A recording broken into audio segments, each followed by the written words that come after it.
ლევან ახობაძეს აღკვეთის ღონისძიების სახით პატიმრობა შეეფარდა სასამართლოს გადაწყვეტილება დაახლოებით 9 საათის წინ გახდა ცნობილი სხდომას ადვოკატები და ბრალდებულიც ესწრებოდა, რომელიც ამ დრომდე დუმილის უფლებას იყენებდა. სახელმწიფო უსაფრთხოების სამსახურის უფროსის ყოფილ მოადგილეს დიდი ოდენობით ქრთამის აღება ედება ბრალად ლევან ახობაძე გუშინ დააკავეს. დესი ვარდოსანიძე გვერდება პირდაპირ ეთერში. დესი, რა განცხადებები გაკეთდა სხდომის დასრულების შემდეგ? დიახ ნინო, როგორც თქვენ აღნიშნეთ, ცოტა ხნის წინ დასრულდა სასამართლო პროცესი ლევან ახობაძე მოსამართლემ პატიმრობაში დატოვა. ადვოკატებმა ჩვენთან გააკეთეს განცხადებები.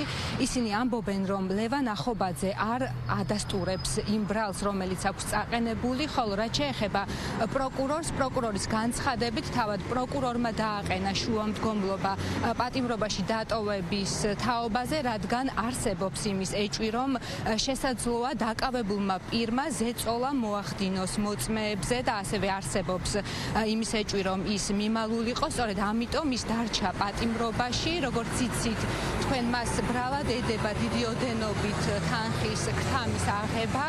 დღეს ასევე აქ ისაუბრეს ადვოკატებმა, რომ მტკიცებულებები არ არის საკმარისი იმისათვის, რომ პატიმრობაში დარჩენილიყო ყოფილი მაღალი თანამდებობის პირი ლევან ახობაძე და ასევე ადვოკატები ამბობენ იმასაც, რომ საინტერესოა როგორ გაგრძელდება გამოძიება. ისინი ასევე განმარტავენ, რომ შემდეგ სასამართლო პროცესზე უფრო მეტი გამოიკვეთება. დღეს სასამართლო პროცესი იყო ღია. ადვოკატების განცხადებით მნიშვნელოვანია, რომ სასამართლო პროცესი არ დაიხურა.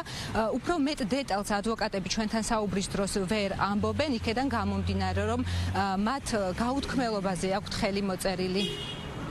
არც ერთი მტკიცებულება ვერ არის წარმოდგენილი, რომელიც მიუთითებს პირდაპირ ლევან ახობაძეს ბრალეულობას. მეტიც, წარდგენილი ბრალი, ქრთამის აღება არ მოდის შინაარსობრივად იმ მტკიცებულებებთან, რაც წარმოადგინა პროკურატურა. უბრალოდ ფიზიკურად არ შეიძლება ქრთამის აღება დაკვალიფიცირდეს იმ შინაარსით, რაც დღეს იქნა წარმოდგენილი. არც ერთი ფაქტი არ არის, არც ერთი ესე ვთქვათ მტკიცებულება არ არის იმის მიმანიშნებელი, რომ რომელიმე მოწმის მიმართ რაიმე სახის ესე ვთქვათ ზეგავლენა ან ზეწოლა განხორციელდა. ბრალდების მხარე ასაბუთებდა, რომ ლევან ახობაძის მიმართ არსებობდა როგორც ახალი დანაშაულის ჩადენის, ასევე მოწმეებზე ზემოქმედების, ასევე მიმალვის საფრთხეები, რაც სასამართლომ გაიზიარა და ჩათვალა, რომ ამ საფრთხეების არსებობა იყო იმ მოცულობით, რომ აუცილებელი იყო ლევან ახობაძისთვის პატიმრობის შეფარდება. რაც შეეხება მოცემულ საქმეში მტკიცებულებებს, ბრალდების მხარე მტკიცებულებებთან მიმართებითაც ისაუბრა სასამართლო პროცესზე. ამას წარმოადგენს გარკვეულ პირთა გამოკითხვის საქმეები, მათ შორის ამოღებული დოკუმენტაცია, მათ შორის საბაჟო დოკუმენტაცია, გამოთხოვილი ტელეფონების დეტალური ამონაწარები და ასე შემდეგ, წერილობითი დოკუმენტაცია, რაც ვფიქრობთ, რომ დღევანდელ დღეს დასაბუთებული ვარაუდის სტანდარტით ნამდვილად ადასტურებს, რომ ლევან ახობაძემ განახორციელა მის მიმართ ბრალად შერაცხული ქმედება, რაც არის ქრთამის აღება. მე გეტყვით, რომ ასევე პროკურორმა განაცხადა, რომ ლევან ახობაძე დაკავებულია სახელმწიფო უსაფრთხოების სამსახურის თანამშრომლის მიერ ოპერატიული ინფორმაციის საფუძველზე. ასევე შეგახსენებთ, რომ ლევან ახობაძე გუშინ დააკავეს საცხოვრებელ სახლში, მას ბორკილები დაადეს სამართალდამცველებმა მისი ოჯახის წევრების თანდასწრებით, ასევე საცხოვრებელ სახლში ჩატარდა ჩხრეკა.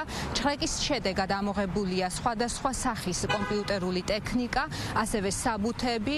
მე გეტყვით, რომ სხვადასხვა მედიების საშუალებით გაჟღერდა ინფორმაცია იმასთან დაკავშირებით, რომ მისი სახლიდან ამოღებულია დიდი ოდენობით თანხები, რასაც ადვოკატები უარყოფენ და განმარტავენ, რომ არანაირი დიდი ოდენობით თანხის ამოღებას არ ქონია ადგილი, ამოღებულია მხოლოდ და მხოლოდ ტექნიკა და ასევე საბუთები.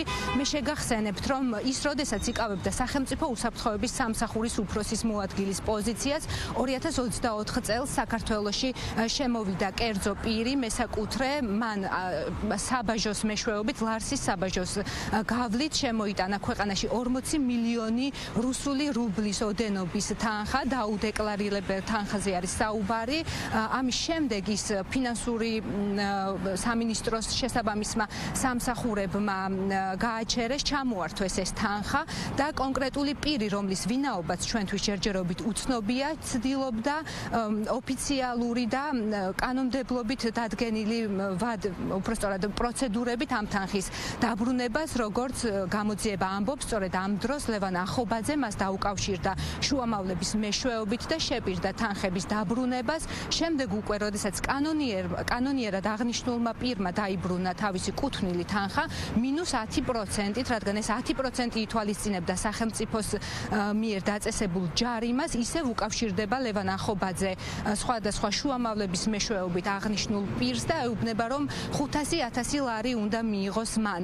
აი სწორედ ამ დროს გამოძიების ინფორმაციით ჩნდება გრიგოლ ლილუაშვილის სახელი და გამოძიება ამბობს, რომ გრიგოლ ლილუაშვილის ჩარევით ლევან ახობაძემ მიიღო დათქმული თანხის ნახევარი 250.000 ლარი. ეს თანხა, როგორც გამოძიება გვეუბნება, მან თავის კაბინეტში მიიღო, სახელმწიფო უსაფრთხოების სამსახურში შუამავალმა მიუტანა თანხა.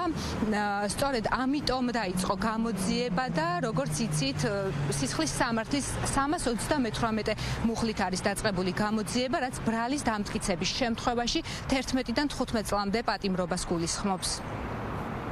მადლობა პირდაპირ ეთერში ეს იყო დესი ვარდოსანიძე.